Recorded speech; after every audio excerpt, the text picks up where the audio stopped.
ഒരു നടൻ എന്ന രീതിയിൽ ചേട്ടനെ തന്നെ അക്സെപ്റ്റ് ചെയ്ത ഒരു സിനിമ അല്ല ക്യാരക്ടർ ചോദിച്ചാൽ ഏതായിരിക്കും? ഇല്ല, ഞാൻ അക്സെപ്റ്റ് ചെയ്തിട്ടില്ല. ഇല്ല. കാര്യം ഇപ്പം എവിടെ ഇറങ്ങിയാലും ആൾക്കാർ തിരിച്ചറിയുന്നുണ്ട്, വന്ന് സംസാരിക്കുന്നുണ്ട്, ഫോട്ടോസ് എടുക്കുന്നുണ്ട്. പക്ഷെ അതൊരു നടനായി എന്നുള്ളതിന്റെ മാനദണ്ഡമായിട്ട് ഞാൻ കൂട്ടുന്നില്ല. റിയൽ ലൈഫ് പോലീസും സിനിമയിലെ പോലീസും തമ്മിൽ ഒരു ബന്ധമില്ല എന്ന് വേണം പറയാം. സിനിമയ്ക്ക് എപ്പോഴും ഈ ഗിമ്മിക്സ് ഉള്ള പോലീസ് തന്നെയാണ് ബെറ്റർ എന്നാണ് എനിക്ക് തോന്നിയിട്ടുള്ളത്. സിനിമ മാത്രമായിട്ടുള്ള ലൈഫ് എന്ന് പറഞ്ഞാൽ, സിനിമ ഇതിന് മുന്നേ ഈ ലീവിന് കയറുന്നതിന് മുന്നേ ആണെങ്കിൽ നമുക്ക് ഏത് ലീവ് എടുത്താലും കൃത്യമായിട്ട് മാസത്തിൽ ശമ്പളം കിട്ടുന്നൊരു ഏർപ്പാടുണ്ടായിരുന്നേ. സർക്കാർ ശമ്പളം തരുമായിരുന്നു. ഈ 5 കൊല്ലത്തേക്ക് ലീവ് എടുക്കുമ്പോൾ നമുക്ക് ആദ്യത്തെ ഭാഗം കട്ടായി. ഞാൻ പോലീസ് വേഷം ചെയ്തിട്ടുണ്ട് എന്ന് കരുതിയിട്ട് പല വലിയ പടങ്ങളിലും, മീൻസ് വലുത് ചെറുതെന്നുള്ളതല്ല ഞാൻ പറയുന്നത്, അത്യാവശ്യം ഈ വലിയ സ്റ്റാർ കാസ്റ്റുള്ള പടങ്ങളിലൊക്കെ പുള്ളി കുറേ പോലീസ് വേഷമൊക്കെ ചെയ്തതല്ല, അതുകൊണ്ട് വേണ്ട എന്നിട്ട് വിളിച്ചു പറയടാ അതുകൊണ്ടാണ് വയ്ക്കാത്തത്. എന്നാൽ വേറെ വേഷം, അയ്യോ വേറെ വേഷം എല്ലാം ഫില്ലായി പോയി എന്നുള്ളൊരവസ്ഥയും ഉണ്ട്.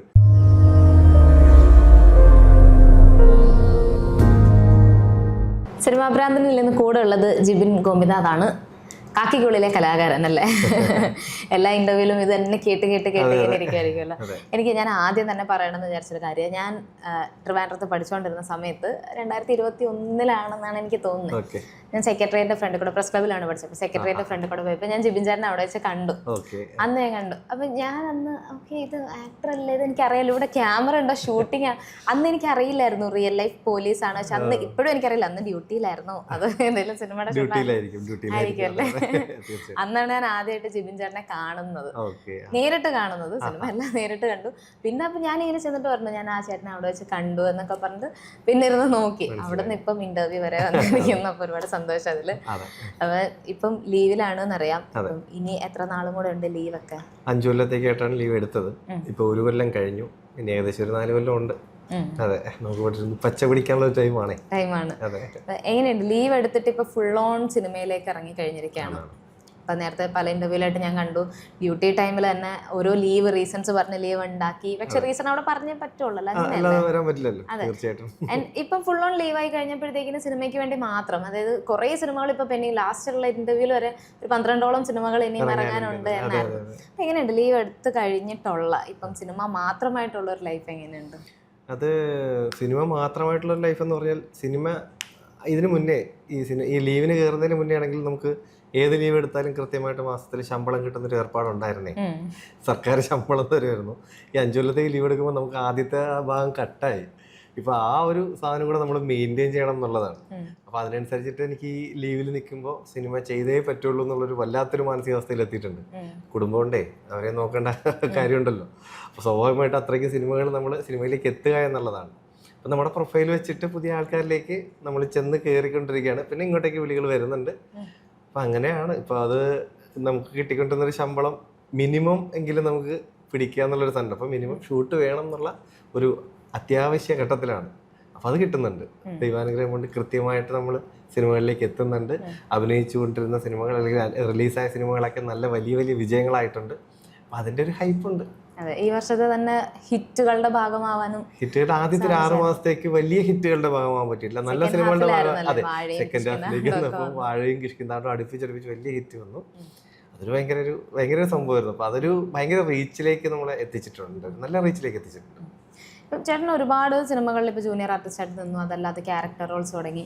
ഇതിൽ ശരിക്കും ഏത് പോയിന്റിലാണ് ചേട്ടൻ ഒരു റിയലൈസേഷൻ വരല്ലോ, ഓക്കെ ഞാനൊരു എസ്റ്റാബ്ലിഷ്ഡ് ആക്ടറായി, ഒരു നടൻ എന്ന രീതിയിൽ ചേട്ടനെ തന്നെ അക്സെപ്റ്റ് ചെയ്ത ഒരു സിനിമ അല്ല ക്യാരക്ടർ ചോദിച്ചാൽ ഏതായിരിക്കും?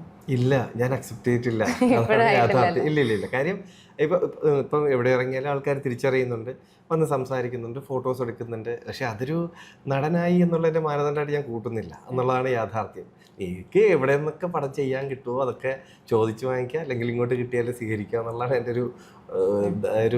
എൻ്റെ ഒരു പോളിസി എന്ന് പറയുന്നത്. അപ്പം അതിന് വേണ്ടിയിട്ട് ഇപ്പോൾ ഡെയിലി ഇപ്പം ഈ പറയുന്ന റുട്ടീൻ പോലെ തന്നെ നമ്മൾ സിനിമയെ ആ ഒരു ഭാഗമാക്കി എടുത്തേക്കുന്നത് കൊണ്ട് അവരിലേക്ക് നമ്മളെ ഈ ക്രിയേറ്റേഴ്സിൻ്റെ അടുത്തേക്ക് എത്തുക എന്നുള്ളൊരു ആ ഒരു ലെവലിലേക്ക് പോയിക്കൊണ്ടിരിക്കുകയാണ്, അങ്ങനെ ചെയ്തുകൊണ്ടിരിക്കുകയാണ്. അപ്പം എല്ലാവരും സഹായിക്കുന്നുണ്ട് എന്ന് വേണം പറയാൻ. കൃത്യമായിട്ട് അത് തന്നെയാണ്. കോൾസ് വരുന്നുണ്ട്, ഈ പറഞ്ഞ പോലെ ചോദിച്ചും വാങ്ങിക്കുന്നുണ്ട്. ഞാനൊരിക്കലും ഇപ്പം നടനായി എന്നൊരു ധാരണ എനിക്ക് വന്നിട്ടില്ല. എനിക്ക് നടന്നുകൊണ്ടിരിക്കുകയാണ് അതിന് വേണ്ടിയിട്ട്. ഇനി ആ പോയിന്റിലോട്ട് എങ്ങനെ എത്തണമെന്ന് എനിക്ക് അറിയില്ല. അങ്ങനെ ഒരു പോയിന്റ് ഞാൻ വച്ചിട്ടുമില്ല. ഈ നടനാവാൻ വേണ്ടി നടന്നുകൊണ്ടേ ഇരിക്കുക എന്നുള്ളതാണ്. എത്രത്തോളം അതങ്ങനെ പോട്ടെ, അങ്ങനെ പോയിക്കൊണ്ടിരിക്കട്ടെ. അതെ, തുടക്കകാലത്ത് കുറെ പോലീസ് വേഷങ്ങളൊക്കെ കിട്ടി, അവിടെ നിന്നും വേറെ ക്യാരക്ടേഴ്സ്, ഇപ്പം ഔട്ട് ഓഫ് ദി ബോക്സ് ഉള്ള ക്യാരക്ടേഴ്സ് ഒക്കെ കിട്ടി തുടങ്ങി, ചാലഞ്ചിങ് ആയിട്ടുള്ള റോൾസ് ഒക്കെ ചെയ്തു തുടങ്ങി. അപ്പം എനിക്ക് ഒരു റിയൽ ലൈഫ് പോലീസുകാരനായതുകൊണ്ട് തന്നെ, പക്ഷെ പോലീസ് വേഷം ചെയ്യുന്നത് അത്ര റിയൽ ലൈഫിൽ നിന്നും ഡിഫറെൻ്റ് ആയിട്ടുള്ള ഒന്നാണ്. പക്ഷെ ആ ഒരു കംഫർട്ട് സോണിൽ നിന്ന് പുറത്ത് വന്നിട്ട് ഈ ഡിഫറെൻ്റ് ആയിട്ടുള്ള ചാലഞ്ചിങ് ക്യാരക്ടേഴ്സ് വന്നു തുടങ്ങിയപ്പം അത് ചേട്ടനെ അഡാപ്റ്റ് ചെയ്ത രീതികൾ എങ്ങനെയായിരുന്നു? അത് അഡാപ്റ്റ് ചെയ്യുന്നില്ല. നമുക്ക് ഞാൻ പലപ്പോഴും പറഞ്ഞിട്ടുണ്ട്, ഈ പോലീസ് വേഷം ചെയ്യുക എന്നുള്ളത് പോലീസുകാരനായതുകൊണ്ട് എളുപ്പമാണെന്നൊരു എന്തോ ചില ചിന്തകൾ ഉണ്ടായിരുന്നിരിക്കണം. പക്ഷെ അത് എളുപ്പമല്ല, ഭയങ്കര വ്യത്യാസമാണ്. നമ്മൾ റിയൽ ലൈഫ് പോലീസും സിനിമയിലെ പോലീസും തമ്മിൽ ഒരു ബന്ധമില്ല എന്ന് വേണം പറയാൻ. എനിക്ക് തോന്നുന്നു അങ്ങനെ ആ രീതിയിലേക്ക് സിനിമയിലേക്ക് കൊണ്ടുവന്നു കഴിഞ്ഞാൽ ഭയങ്കര ബോറായിരിക്കും നമുക്ക് അങ്ങനെ ഒരു പോലീസിങ് എന്ന് പറയുന്നത്. സിനിമയ്ക്ക് എപ്പോഴും ഈ ഗിമ്മിക്സ് ഉള്ള പോലീസ് തന്നെയാണ് ബെറ്റർ എന്നാണ് എനിക്ക് തോന്നിയിട്ടുള്ളത്. പിന്നെ ഒരു റിയാലിറ്റി പോലീസ് ലൈഫും സിനിമ, ആ ഒരു വ്യത്യാസം എനിക്ക് ഭയങ്കരമായിട്ട് ഫീൽ ചെയ്തിട്ടുണ്ട്. അത് നമുക്ക് അതുകൊണ്ട് തന്നെ റിയാലിറ്റിയിലുള്ള പോലീസുകാരനെ മാക്സിമം കൊണ്ടുവരാതിരിക്കാനാണ് ഞാൻ നോക്കുന്നത്. അതാണ് ഞാൻ പറഞ്ഞത്, പോലീസുകാരനായതുകൊണ്ട് പോലീസ് വേഷം ചെയ്യുക എന്നുള്ളത് അത്ര എളുപ്പമുള്ള പണിയല്ല എന്നുള്ളത്. കാര്യം ഒരിക്കലും നമുക്ക് അത് ഇവിടെ കാണിക്കാൻ പറ്റില്ല എന്നുള്ളതാണ്. പറ്റില്ല എന്നല്ല, അത് ഇപ്പം നമുക്കൊരു പോലീസ് സ്റ്റേഷനിൽ ചെന്ന് നിന്ന് കഴിഞ്ഞാൽ നമുക്ക് ഇഷ്ടപ്പെടുമോ? ഇല്ല. നമുക്ക് സ്വാഭാവികമായിട്ട് എല്ലാവരും പറയാറുണ്ട്, ഹോസ്പിറ്റലും പോലീസ് സ്റ്റേഷനും മാക്സിമം ഒരാളുടെ ജീവിതത്തിൽ നിന്ന് ഒഴിഞ്ഞു നിന്നാൽ അത്രയും നല്ലതെന്നാണ് പറയുന്നത്. നമ്മൾ അവിടെ നിന്ന് ഇപ്പം ലൈവായിട്ട് കണ്ടുകൊണ്ടിരിക്കുന്നത് പോലെ നമുക്ക് ഇവിടെ സിനിമയിൽ കാണിക്കുക എന്നുള്ളത് പറ്റില്ല, അത് പാട് തന്നെയാണ്. പക്ഷേ എന്ന് പറഞ്ഞ് ഞാൻ പോലീസ് വേഷം ചെയ്യില്ല എന്നല്ല, എനിക്ക് കിട്ടുന്ന ഇപ്പം ഈ ഒരു ടൈമിൽ എന്തായാലും ഏത് വേഷം കിട്ടിയാലും ഞാൻ ചെയ്യാൻ തയ്യാറാണ്. അത് അങ്ങനെ ആ ഒരു വില്ലിങ്നെസ് ആണ് ഇപ്പോൾ ഉള്ളത്. അപ്പം അത് ഈ പറഞ്ഞില്ലേ, എനിക്ക് ഇപ്പം ഞാൻ പോലീസ് വേഷം ചെയ്തിട്ടുണ്ട് എന്ന് കരുതിയിട്ട് പല വലിയ പടങ്ങളിലും, മീൻസ് വലിയ ചെറുതെന്നുള്ളതല്ല ഞാൻ പറയുന്നത്, അത്യാവശ്യം ഈ വലിയ സ്റ്റാർ കാസ്റ്റുള്ള പടങ്ങളിലൊക്കെ പുള്ളി കുറേ പോലീസ് വേഷമൊക്കെ ചെയ്തതല്ലേ, അതുകൊണ്ട് വേണ്ട എന്നിട്ട് വിളിച്ചു പറയടാ അതുകൊണ്ടാണ് വയ്ക്കാത്തത്. എന്നാൽ വേറെ വേഷം എല്ലാം ഫില്ലായി പോയി എന്നുള്ളൊരവസ്ഥയും ഉണ്ട്. അതുകൊണ്ട് ഞാനങ്ങനെ പോലീസ് വേഷം ആയതുകൊണ്ട് ഞാൻ ചെയ്യില്ല എന്നൊരു വാശിയൊന്നും എനിക്കില്ല. ഞാൻ എല്ലാം ചെയ്യാൻ വില്ലിങ്ങാണ്. മറ്റ് ക്യാരക്ടേഴ്സ് വന്നു കഴിയുമ്പം അത് അഡാപ്റ്റ് ചെയ്യുന്ന ഒരു രീതി ഉണ്ടാവും. ഓരോ ക്യാരക്ടേഴ്സിനെയും ആ ക്യാരക്ടർ സ്റ്റഡി നടത്തേണ്ടവരും റെഫറൻസസ് എടുക്കേണ്ടവരും, അങ്ങനെ ആ ക്യാരക്ടേഴ്സ് എങ്ങനെയാണ് ശരിക്കും അഡാപ്റ്റ് ചെയ്യാറുള്ളത്? അഡാപ്റ്റ് ചെയ്യുന്നില്ല, നമ്മളെ വിശ്വസിച്ച ഒരാൾ ഇപ്പോൾ എൻ്റെ രൂപം കണ്ടിട്ട് അല്ലെങ്കിൽ ഞാൻ ചെയ്തിട്ടുള്ള വർക്കുകൾ കണ്ടിട്ടായിരിക്കുമല്ലോ എന്നെ ഒരു ക്യാരക്ടറിലേക്ക് സെലക്ട് ചെയ്യുന്നത്. അപ്പോൾ അവരുടെ വിശ്വാസമാണ് പുള്ളി ചെയ്താലേ നല്ലതായിരിക്കും എന്നുള്ള അവരുടെ തോന്നലായിരിക്കും എന്നെ ആ ക്യാരക്ടറിലേക്ക് എത്തിക്കുന്നത്.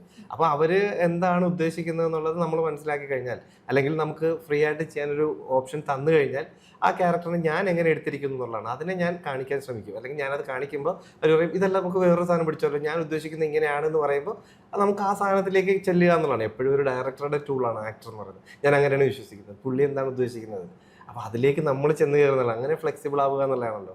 അപ്പോൾ അങ്ങനെയാണ് ഞാൻ മാക്സിമം ചെയ്യാൻ ശ്രമിച്ചിട്ടുള്ളത്. ഇപ്പോൾ ഏത് പടമായാലും ഞാൻ അങ്ങനെയാണ്. കാര്യം ഈ അദ്ദേഹം പറഞ്ഞു തരുമ്പോൾ നമ്മൾ ചെയ്യുമ്പോൾ ഓക്കെ അത് മതി, കൊള്ളാം, ഗുഡ്, അത് ആ ഒരു കേൾക്കുമ്പോഴാണ് നമുക്കൊരു സന്തോഷം ഉണ്ടാകുന്നത്. അതിലേക്ക് എത്തുക എന്നുള്ളതാണ്. അങ്ങനെയാണ്. അല്ല അതിനൊരു ഫോർമുല ഞാൻ നോക്കി വെച്ചിട്ടൊന്നുമില്ല. അവരെന്ത് പറയുന്നു അത് ചെയ്യാൻ ശ്രമിക്കുക, അത് വർക്കായാൽ ഓക്കെ. ഒരു ഡയറക്ടർ ആക്ടർ തന്നെയാണോ ശരിക്കും? തീർച്ചയായിട്ടും ഞാൻ അങ്ങനെ ആവാനാണ് ശ്രമിക്കുന്നത്. അപ്പം നമ്മുടേതായിട്ടുള്ള ഒരു കോൺട്രിബ്യൂഷൻസ് ഉണ്ടാവില്ല ഒരു ക്യാരക്ടറിന്. ഡയറക്ടർ പറയുന്ന ഒരു സാധനം ഇപ്പം റൈറ്റർ മനസ്സിൽ കാണുന്ന ഒന്ന്, ഡയറക്ടർ പറയുന്നതൊന്ന്, ഒരു ആക്ടർ പെർസ്പെക്റ്റീവിൽ അത് വേറൊരു ഫോമിലാവുക. അപ്പം അവിടെ ഫൈനൽ കോള് ഡയറക്ടറിന്റെ തന്നെ വെച്ചിട്ട് അങ്ങനെയാണ്. തീർച്ചയായിട്ടും ആണ്. കാര്യം ഇപ്പം ഞാനിപ്പോൾ പറയുകയാണ്, ഇപ്പം ഞാനിപ്പം ലേറ്റസ്റ്റ് ഒരു പടം ചെയ്തിട്ടുണ്ട്. ഇപ്പം വിനായക് സുധൻ എന്നാണ് ഡയറക്ടറുടെ പേര്. പുള്ളി എന്നെ ലീഡ് വെച്ചാണ് ചെയ്തേക്കുന്നത്. അറിയാമായിരിക്കും, തടവ് എന്ന് പറയുന്ന കഴിഞ്ഞ വർഷത്തെ ബെസ്റ്റ് ഡെബ്യൂട്ടൻ ഡയറക്ടർ അവാർഡ് കിട്ടിയ ഫാസിൽ റസാഖ് ഉണ്ട്. അവൻ ഇതിൻ്റെ ചീഫും എഡിറ്ററും ഈ പടത്തിൻ്റെ പുള്ളിയാണ്. അപ്പോൾ ഇവർക്കൊക്കെ ആ ഒരു ടീമിൻ്റെ കൂടെ ചെയ്തപ്പോഴത്തേക്ക് എനിക്ക് മനസ്സിലായത് ഇവർക്കൊരു ധാരണയുണ്ട്, അവരുടെ സ്ക്രിപ്റ്റിൽ അവർക്കൊരു ധാരണയുണ്ട്, ആ ക്യാരക്ടർ എന്താവണം, എങ്ങനെ ചെയ്യണം എന്നുള്ള ധാരണയുണ്ട്. അപ്പോൾ ഇവരുടെ ഒരു രീതി എനിക്ക് മനസ്സിലായെന്ന് പറഞ്ഞു കഴിഞ്ഞാൽ, നമ്മളെ കൊണ്ട് സംഭവങ്ങൾ ചെയ്യിക്കും. ഇപ്പോൾ അവരൊരു സാധനം പറയും, നമ്മളിതാണ് ഉദ്ദേശിക്കുന്നത്, ചേട്ടൻ എന്തെങ്കിലും അതിൽ ആഡ് ചെയ്യാനുണ്ടോ, അല്ലെങ്കിൽ എന്താണ് ചേട്ടൻ അതിൽ നിന്ന് മനസ്സിലാക്കിയെന്ന് വെച്ചിട്ട് ഇവർ ചെയ്യിക്കുകയാണ് ചെയ്യുന്നത്. അപ്പോൾ അവരുദ്ദേശിച്ച ഒരു സാധനത്തിനെ പറ്റി എനിക്കൊരു ധാരണ തരുമ്പോൾ ഞാൻ അത് ചെയ്യും. എൻ്റെ എത്ര ടേക്ക് വേണോ അവർക്ക് പോകാം, അതൊന്നും വിഷയമല്ല. അവരുദ്ദേശിക്കുന്ന സാധനത്തിലേക്ക് എത്തിയത് അവരുടെ ഓക്കെ എന്ന് പറഞ്ഞു കഴിഞ്ഞാൽ അവർ നമുക്ക് മനസ്സിലാവാം അത് തന്നെയാണ്. ഇപ്പം അതല്ല, ഞാൻ എൻ്റെ ചിന്തയിൽ അതിൽ വേറെ എന്തെങ്കിലും ഒരു സാധനം ചെയ്യുമ്പോൾ അത് ചേട്ടൻ എന്തെങ്കിലും ഒരു ഓപ്ഷൻ ഉണ്ടെങ്കിൽ അത് നമുക്ക് അതും ചെയ്യാം, നമുക്ക് ഏതാണെന്ന് ചെന്നിട്ട് നമുക്ക് എടുത്താൽ മതിയല്ലോ. അപ്പം അങ്ങനെ രീതിയിലും ഉണ്ട്. റൈറ്ററും ഡയറക്ടറൊക്കെ അവർ തന്നെ ആകുമ്പോൾ അപ്പോൾ എൻ്റെയും കൂടെ ഒരു ഓപ്ഷൻ ചോദിച്ചിട്ട് അതും ചെയ്യാൻ അനുവദിക്കും. അപ്പോൾ അവർക്കത് കൂടുതൽ ബെറ്റർ ആയിട്ട് തോന്നുമെങ്കിൽ നമുക്കെന്നാൽ ഇതെടുക്കാം, അങ്ങനെ തരുന്ന ഓപ്ഷൻസിൽ നമുക്ക് നമ്മുടേതായിട്ടുള്ള സാധനം കൊടുക്കാനും പറ്റുന്നുണ്ട്. അപ്പോൾ എന്തൊക്കെയായാലും ഇപ്പോൾ ഈ സമയത്ത് സിനിമ ചെയ്യുന്ന എനിക്ക് തോന്നുന്നു 95% ഡയറക്ടേഴ്സും നമ്മുടെ ഓപ്ഷൻ ചോദിക്കും. കാര്യം നമ്മൾ എടുത്തേക്കുന്നത് എങ്ങനെയാണ്, ഒരു ക്യാരക്ടറിനെ എങ്ങനെ എടുത്തു, അത് എൻ്റെ രീതിയിലേക്ക് എടുക്കുമ്പോഴത്തേക്കും അതിൽ കൂടുതൽ നല്ല ഔട്ട് കിട്ടുന്നുണ്ടോ എന്നുള്ള നോക്കാനുള്ള ഒരു ഓപ്ഷൻ എല്ലാ ഡയറക്ടേഴ്സും ഇപ്പം തരുന്നുണ്ട്. അപ്പം അതുകൊണ്ട് തന്നെ ഇപ്പം ആക്ച്വലി അത് കിട്ടുമ്പോൾ അതും ഡയറക്ടറുടെ ഒരു ഓപ്ഷൻ ആണല്ലോ. നമ്മുടേതായിട്ടുള്ള ഒരു സാധനമായിട്ട് കൊടുക്കുമ്പോൾ അതും ഡയറക്ടറുടെ ഓപ്ഷനാണ്. അതന്നെയാണ് ഡയറക്ടേഴ്സ് ആക്ടർ എന്ന് പറയുന്നത്, അല്ലേ? അപ്പൊ അതിനുള്ള ഓപ്ഷനൊക്കെ ഇപ്പൊ എല്ലായിടത്തും കിട്ടുന്നുണ്ട്. ഇപ്പൊ എന്റെ ഏറ്റവും പുതിയ പടം ഈ പറഞ്ഞ വിനായകന്റെ പടമാണ്. അപ്പൊ അതിലങ്ങനെയാണ് ചെയ്തിരിക്കുന്നത്. അവരുടേതായിട്ടുള്ള സാധനം തരുന്നത്, നമ്മളെ ചെയ്യാനും അനുവദിക്കുന്നുണ്ട്. ഓപ്ഷൻസ് എല്ലാം പല ഓപ്ഷൻസ് അവർ നോക്കും. അല്ല ഏറ്റവും ബെറ്റർ നമുക്ക് കണ്ടിന്യൂ പിടിക്കാൻ പറ്റുന്ന സാധനം അങ്ങനെയാണ് പോയിട്ടുള്ള പടം. ക്യാരക്ടറിനെ പറ്റി എന്തെങ്കിലും അതിനെപ്പറ്റി ഇപ്പൊ പറഞ്ഞു കഴിഞ്ഞാല് ഇതിൽ എന്തായാലും ഒരു പുതുമയുള്ള സബ്ജക്റ്റാണ്, ഭയങ്കര രസകരമായിട്ട് ചെയ്തതാണ്. എനിക്കത് ഭയങ്കര ഒരു ആക്ടർ എന്നുള്ള നിലയ്ക്ക് എനിക്ക് ഭയങ്കര കോൺഫിഡൻസ് എന്നൊരു സംഭവമാണ്, സിനിമയാണത്. എൻ്റെ പേരൊന്നും ഞങ്ങൾ നിശ്ചയിച്ചിട്ടില്ല. അത് ഞങ്ങൾ അതിൻ്റെ ഒരു പോസ്റ്റ് പരിപാടിയിലേക്ക് കയറുകയാണ്. ഷൂട്ട് കംപ്ലീറ്റ് ചെയ്തു. ഇനി അതിൻ്റെ ഫസ്റ്റ് കട്ട് ഒക്കെ ആയി. ഏകദേശം ഫൈനൽ കട്ട് പോലെ തന്നെയാണ് ഫസ്റ്റ് കട്ടും. അതിൽ കൂടുതൽ അങ്ങനെ വെട്ടിക്കളയാനൊന്നും ഇല്ല ഇനി. അപ്പോൾ ജിയോ ചേട്ടനുണ്ട്, ഗൗതമി എന്ന് പറഞ്ഞൊരു കുട്ടിയുണ്ട്, ഗ്രീഷ്മ, അങ്ങനെ വളരെ കുറച്ച് ക്യാരക്ടേഴ്സേ ഉള്ളൂ. എന്നാൽ അത് ഭയങ്കര ഒരു നല്ലൊരു എന്താ ഒരു സംഭവമാണ്. എനിക്ക് കോൺഫിഡൻസ് ഉണ്ട്. അത് കാര്യം ഞാൻ ആക്ച്വലി അതൊരു കഥയാണ്. ഈ പറഞ്ഞ പോലെ ആദ്യമായിട്ട് കഥ പറയാൻ വിളിക്കുമ്പോൾ ഞാൻ കരുതി ഷോർട്ട് ഫിലിമിന് വിളിക്കുന്നതാണ്. ഇവർ കുറേ ഷോർട്ട് ഫിലിംസ് ചെയ്തിട്ടുള്ളവരാണ്. അപ്പൊ നല്ല കുറേ അപ്പൊ അതുകൊണ്ട് സന്തോഷമായിരുന്നു. അപ്പൊ കഥ കേട്ടിട്ട് ഞാൻ പറഞ്ഞോടാ ഇപ്പൊ എത്ര ഒരു 2-3 ദിവസം കൊണ്ട് തീരുമോ? അപ്പൊ അതെന്താ അങ്ങനെ ഒരു സംസാരം, അത് നമ്മുടെ സിനിമയാണിത്. അപ്പൊ സിനിമയായിരുന്നല്ലേ, ഓക്കെ. മീൻസ് ഇങ്ങനെ എനിക്ക് ആദ്യം കണ്ടന്റാണ് പറഞ്ഞു തരുന്നത്, കഥ പിന്നെയാണ് സ്ക്രിപ്റ്റ് വൈസ് പറഞ്ഞു തരുന്നത്. അതെ. അപ്പൊ എനിക്ക് ഹാപ്പി ആയി. എന്നാലും ഞാൻ പറയടാ എന്നെ വെച്ചാണ് ചെയ്യുന്നത്, അപ്പൊ അതൊന്ന് നമുക്ക് ക്യാരക്ടറിന് ആരാണോ ആപ്റ്റ് അത് വെച്ച് നമ്മൾ ചെയ്യുള്ളൂ എന്ന് പറഞ്ഞാണ് അവര് ആ പരിപാടി നമ്മളിലേക്ക് എത്തുന്നത്. ആ ഒരു സ്റ്റാർട്ടിങ്ങിൽ അത് കേട്ടപ്പോൾ ഒരു ടെൻഷൻ ഉണ്ടായിരുന്നു, ഒരു ത്രൂ ഔട്ട് ഒരു ലീഡ് ക്യാരക്ടർ. അല്ല, ഞാൻ ത്രൂ ഔട്ട് ലീഡ് ക്യാരക്ടർ സിനിമയാണെന്ന് പറഞ്ഞല്ലോ കേട്ടത്. ഞാൻ പറഞ്ഞില്ലേ ഷോർട്ട് ഫിലിം എന്ന് പറഞ്ഞ് കേട്ടോണ്ട് എനിക്ക് ടെൻഷൻ ഒന്നും ഉണ്ടായില്ല. സിനിമയാണെന്ന് പറഞ്ഞപ്പോ സിനിമ കേട്ടാ അതുണ്ടായി കേട്ടോ. ആ ഒരു സാധനം ഓക്കെ ആയിരുന്നു. പക്ഷെ ഞാൻ ഹാപ്പിയാണ്. കാര്യം ഞാൻ പിന്നെ ഫുൾ സ്ക്രിപ്റ്റ് വായിക്കുമ്പോൾ ഞാൻ തന്നെയാണ് ഇതിന് പറ്റിയെന്നൊരു ധാരണ എനിക്ക് വന്നു. അപ്പൊ പിന്നെ ബാക്കി ഷൂട്ടിന് കയറിയപ്പോഴത്തേക്കും വളരെ സ്മൂത്ത് ആയിരുന്നു, ഭയങ്കര നല്ലതായിരുന്നു. ഈ പരിചയമുള്ള ആൾക്കാരുടെ കൂടെ സെറ്റിൽ നിൽക്കുമ്പോഴും പുതിയതായിട്ടുള്ള ആൾക്കാരുടെ സെറ്റിൽ നിൽക്കുമ്പോൾ ഒരു ഡിഫറൻസ് ഇപ്പോഴും ഫീൽ ചെയ്യുന്നുണ്ടോ? ഇപ്പോ നമുക്ക് ഒരു പടത്തിൽ 2 സീനേ ഉള്ളൂ, അല്ലെങ്കിൽ 3 സീനേ ഉള്ളൂ, മാക്സിമം 5 സീനേ ഉള്ളൂ. ഈ 5 സീൻ എന്ന് പറയുന്നത് ചിലപ്പം 5 പല ദിവസങ്ങളിലായിട്ടൊക്കെ ആയിരിക്കും. ഇന്ന് ഷൂട്ട് കഴിഞ്ഞൊരു 5 ദിവസം കഴിഞ്ഞിട്ടായിരിക്കും. അപ്പം നമ്മളൊരിക്കലും നമുക്ക് അവിടെ പ്രൊവൈഡ് ചെയ്ത് അവർ തരുന്ന ഫെസിലിറ്റിയിൽ പ്രൊവൈഡ് ചെയ്ത് 5 ദിവസത്തിനപ്പുറത്തേക്ക് നിൽക്കുക എന്ന് പറഞ്ഞാൽ നടക്കുന്ന കാര്യമല്ല. അപ്പോൾ നമ്മളിപ്പോൾ ഇന്ന് സെറ്റിൽ വന്നു, അല്ലെങ്കിൽ ഇന്നലെ തലേ ദിവസം വന്നിട്ട് ഇന്ന് ഷൂട്ടിന് കയറി ജസ്റ്റ് പരിചയപ്പെട്ട് വരുമ്പോഴത്തേക്കും അത് ബ്രേക്ക് ആവും. പിന്നെ ഒരു 5 അല്ലെങ്കിൽ ഒരു 10 ദിവസം കഴിഞ്ഞ് അടുത്ത ഷൂട്ട് വരുമ്പോഴത്തേക്കും നമ്മൾ പിന്നെ വീണ്ടും ഇതിലത്തേക്കും സിങ്ക് ആവാനുള്ളൊരു ടെൻഷൻ അല്ലെങ്കിൽ ഒരു ടൈമുണ്ട്. പക്ഷെ നമ്മൾ ഒരു ത്രൂ ഔട്ട് നമ്മളിപ്പോൾ ഒരു പടത്തിന്റെ പ്രീ മുതൽ തന്നെ പരിചയമുള്ളവരാണ്, അത് കുറച്ചുകൂടെ ഈസി ആവും. മീൻസ് നമുക്കറിയാം നമുക്ക് എന്ത് വേണോ ചെയ്യാം, നമ്മൾ എന്ത് ചെയ്യുന്നുള്ള അവർക്ക് ധാരണയുണ്ട്. അല്ലെങ്കിൽ നമ്മളൊരു ഔട്ട് ഓഫ് ദ ബോക്സ് ഒരു സാധനം ചെയ്തു കൊടുത്താലും അത് വേണോ വേണ്ടെന്ന് നമുക്ക് സ്വാതന്ത്ര്യത്തോടെ പറയാനുള്ളൊരു സംഭവമുണ്ട്. അത് ചെയ്യുന്നത് കുറച്ചുകൂടെ ഈസിയാണ് അങ്ങനെ ചെയ്യുമ്പോഴത്തേക്കും.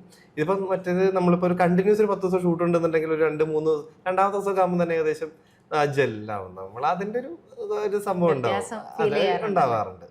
മറ്റേത് നമ്മൾ പെട്ടെന്നൊരു ഷോട്ടിലേക്ക് കയറി അന്ന് കഴിഞ്ഞ് പിന്നെ ഒരു 10 ദിവസം കഴിയുമ്പോഴത്തേക്കുള്ളൊരു വ്യത്യാസം ഉണ്ടല്ലോ. പിന്നെ അവരോടൊരു കണക്ഷൻ ഉണ്ടാവില്ല, അവർ വേറെ 100 തിരക്കിലായിരിക്കുമല്ലോ. അപ്പൊ അതിൻ്റെ ഒരു വ്യത്യാസം ഉണ്ടാവും. അതൊക്കെയാണ്, അങ്ങനെയുണ്ട്. ശരിക്കും എങ്ങനത്തെ ക്യാരക്ടേഴ്സ് ചെയ്യാനാണ് ഇഷ്ടം? ഇപ്പം കുറച്ച് സീരിയസ് വേഷങ്ങളാണോ, വില്ലൻ വേഷങ്ങളാണോ, കോമഡി ആണോ, എങ്ങനത്തെ ചെയ്യാനാണ് കൂടുതൽ താല്പര്യം തോന്നുന്നത്? ഞാൻ എങ്ങനത്തെ ചെയ്യണമെന്നാണ് തോന്നുന്നത്, എന്ത് ചെയ്താൽ നല്ലതായിരിക്കും. എനിക്കൊരു റീസെന്റ് മൂവീസ് പറയാനാണെങ്കിൽ തന്നെ ഒരുപാടുണ്ട്. പക്ഷെ എനിക്ക് ആ വാഴയിലെ അച്ഛൻ വേഷം ഭയങ്കര ഇമോഷണലി ടച്ചിങ് ആയിട്ടുള്ള, എസ്പെഷ്യലി പറയുകയാണെങ്കിൽ ആ ബാങ്കിൽ നിന്ന് തിരിഞ്ഞ് നടന്നു പോകുന്ന ഒരു സീൻ, അത് കാണുന്ന മെജോറിറ്റി ആൾക്കാരുടെ കണ്ണ് നിറയ്ക്കുന്ന ഒരു ടൈപ്പ് സീനാണ്. പക്ഷെ സെയിം ടൈം ഒരു എന്താ പോലീസ് വേഷം വന്നു കഴിഞ്ഞാലും അവിടെ ഇമ്പാക്ട് ഉള്ള റോള് തന്നെയാണ്. എനിക്ക് ഞാൻ പറഞ്ഞില്ലേ, ഈ ഒരു വ്യത്യാസമാണ് ഞാൻ ആഗ്രഹിക്കുന്നത്. ഇപ്പൊ വാഴയില് അച്ഛൻ തിരിഞ്ഞു പോകുമ്പോ വിഷമം ഉണ്ടായിരുന്നില്ലേ, അതെനിക്ക് കിട്ടിയൊരു ഭയങ്കര ഒരു അവാർഡ് പോലെയല്ലേ എനിക്ക് കിട്ടുന്നൊരു. ഞാൻ അവിടെ ഇമോഷൻ സീൻ ചെന്നിട്ട് അത് നടന്നു പോയത് കൊള്ളാമായിരുന്നു എന്ന് പറയുന്നതിൽ കാര്യം എനിക്ക് സങ്കടം വന്നു കേൾക്കുമ്പോഴത്തേക്ക് ഞാൻ ചെയ്തത് അവിടെ ഏകദേശം ആൾക്കാർക്ക് കിട്ടി എന്നുള്ളതാണ്. അതെനിക്ക് ഭയങ്കര സന്തോഷം ഉണ്ടാക്കുന്നതാണ്. അതിന് കിഷ്കിന്ധയിൽ വന്നിട്ട് ആ സിഐയുടെ റോൾ ചെയ്തപ്പോഴത്തേക്കും അത് നല്ല രസമായിരുന്നു പറയുമ്പോഴത്തേക്കും ആ ഒരു വ്യത്യാസം നമുക്ക് ഏത് സംഭവം തന്നാലും എനിക്ക് പറ്റുന്ന രീതിയിൽ ചെയ്ത് അത് കാണുന്ന ആളിന് ആ ഒരു ഫീല് കിട്ടിയിട്ടുണ്ടെന്നുണ്ടെങ്കിൽ എനിക്ക് ഈ പറഞ്ഞാൽ ഈ വ്യത്യസ്തത തന്നെയാണ്. അതിൽ ഏതെങ്കിലും ഒരു ഭാഗത്തേക്കുള്ളതല്ല. അതായത് സിനിമയുടെ ഏതൊക്കെ ഭാഗത്തേക്ക് നമുക്ക് എത്താൻ പറ്റുമോ അതാ ഞാൻ പറഞ്ഞത്. എവിടേക്ക് എത്താൻ പറ്റുമോ അവിടേക്ക് എത്തണം എന്നുള്ളതാണ് ആഗ്രഹം. അത് ഈ പറഞ്ഞ പോലെ ഫീല് ചെയ്യിക്കണം. അത് പോലീസുകാരനായിട്ട് ഇരിക്കുമ്പോൾ ഒരു പോലീസിന്റെ ഫീലിലും, ആ ഒരു അച്ഛന്റെ വേഷം വരുമ്പോൾ അച്ഛനാവണം, അനിയനാവുമ്പോൾ അനിയൻ വേണം, അല്ലെങ്കിൽ വേറെ എന്തെങ്കിലും ചെയ്യുമ്പോൾ അതിലേക്ക് ചെല്ലുക എന്നുള്ളതാണ്. അപ്പൊ അത് തന്നെയാണ് എൻ്റെ എല്ലാം ചെയ്യണം. എനിക്ക് ഏതെങ്കിലും ഒരു ഭാഗത്തേക്ക് അങ്ങ് സ്റ്റിക്ക് ചെയ്യാൻ അല്ല, എനിക്കൊരു എല്ലായിടത്തും നിറഞ്ഞു നിൽക്കുന്ന ഒരാളായിട്ട് നിൽക്കണം. അതെ, അത് തന്നെയാണ് ആഗ്രഹം. സെറ്റില് ഒരുപാട് ചാൻസ് ചോദിക്കുന്ന ആളായിരുന്നു എന്ന് കുറെ കേട്ടിട്ടുണ്ട്. ഇപ്പോഴും അങ്ങനെ തന്നെയാണ്. ഇപ്പം ലൈക്ക് ഒരുപാട് സിനിമകൾ കിട്ടുന്നതിന്റെ കൗണ്ട് കൂടിയിട്ടുണ്ട്, ആഡ് ഫിലിംസ് കൂടിയിട്ടുണ്ട്. ഇപ്പൊ ഷോർട്ട് ഫിലിംസ് ആണെങ്കിലും എന്താ വെറൈറ്റി ആയിട്ടുള്ള ഈവൻ പുതിയ ടൈപ്പിലുള്ള ഷോർട്ട് ഫിലിമുകളുടെ ഭാഗവാനൊക്കെ പറ്റിയിട്ടുണ്ട്. ഇപ്പോഴും അങ്ങനെ ചാൻസ് ചോദിക്കാറുണ്ടോ? ചാൻസ് ചോദിക്കാറുണ്ടോന്നോ? ഞാനിപ്പോ ഇവിടെ വന്നില്ലേ, ഇവിടെ വന്നിട്ട് നിങ്ങളുടെ മുതലാളിയോട് ചെന്നിട്ട് അടുത്തൊരു പരിപാടി നമുക്ക് തരുമെന്നാ ഞാൻ ചോദിച്ചത്. ആ ചോദിക്കുന്നതിൽ എന്താ കുഴപ്പം? ഈ പറഞ്ഞ പോലെ നമുക്ക് ചെയ്യാൻ ആഗ്രഹമുള്ളൊരു കാര്യമല്ലേ, അപ്പം അതിനൊരു ഓപ്പർച്യൂണിറ്റി ഉണ്ട് എന്നുണ്ടെങ്കിൽ ചോദിച്ചു വാങ്ങിക്കുന്നതിൽ തെറ്റൊന്നുമില്ലല്ലോ, അതല്ലേ നല്ലത്. ഞാൻ എപ്പോഴും ചോദിക്കുന്ന ഒരാളാണ്, എനിക്കത് ഭയങ്കര ഇഷ്ടമാണ്. കാര്യം ഈ വിനായക് എന്ന് പറയുന്ന ഈ പടത്തിന്റെ ഡയറക്ടറുണ്ട്. അപ്പോൾ വിനായക്, ഫാസില്, പിന്നെ മൃദുലാണ് പടത്തിന്റെ ക്യാമറ ചെയ്തത്. അപ്പോൾ ഇവരെയൊക്കെ എനിക്ക് പരിചയമാവുന്നത് ഞാൻ സിജു വിൽസൺ പ്രൊഡ്യൂസ് ചെയ്തൊരു പടമുണ്ട്, അത് റിലീസായിട്ടില്ല, അത് ഉടനെ ഉണ്ടാവും.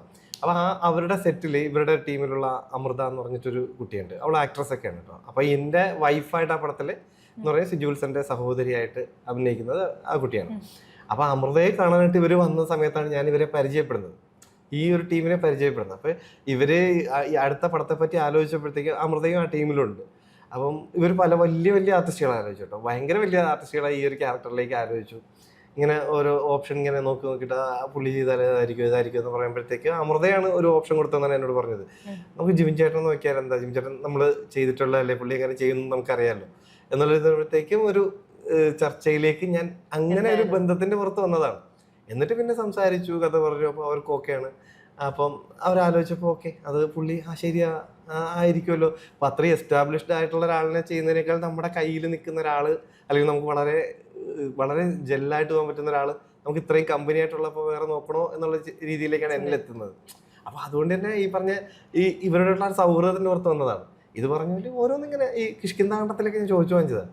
അത് വേറൊരു ആക്ടർ ചെയ്യാതിരുന്നതാണ്. അത് പറഞ്ഞ പോലെ പെട്ടെന്ന് വന്നപ്പോഴത്തേക്കും വന്നതാണ്. ഇപ്പൊ ലാസ്റ്റ് ചെയ്ത മമ്മൂക്ക പടത്തിലും അത് ഈ ലാസ്റ്റ് മൊമെന്റിൽ വന്ന വിളിയാണ്. പക്ഷെ എനിക്കത് ഈ പറഞ്ഞ പോലെ എന്നോ ചാൻസ് എല്ലാവരും ചോദിക്കുന്ന കൂട്ടത്തിൽ ചോദിച്ചിട്ടുന്നത് തന്നെയാണ്. പക്ഷെ അത് അങ്ങനെ നല്ലാതെ പോയി. പിന്നെ അവസാനം കമ്പനിന്ന് നേരിട്ട് വിളി വന്നപ്പോൾ ഞാൻ ഞെട്ടി. മമ്മൂട്ടി കമ്പനി എന്നുള്ള കോള്. നമ്മളൊരു കാര്യം ഒരുപാട് ആഗ്രഹിച്ചാൽ അത് തീർച്ചയായിട്ടും ആഗ്രഹിച്ചുകൊണ്ടിരുന്നിട്ട് കാര്യമില്ല. നമ്മൾ ഈ പറഞ്ഞ പോലെ ചോദിക്കും, പുറകെ നടക്കാനൊക്കെ നടക്കണം. നമ്മൾ ആ ഒരു അധ്വാനം ഉണ്ടെന്നുണ്ടെങ്കിൽ നമ്മുടെ ആഗ്രഹം കൂടെ കറക്റ്റ് ജെല്ലാവും, ഉറപ്പാണ്.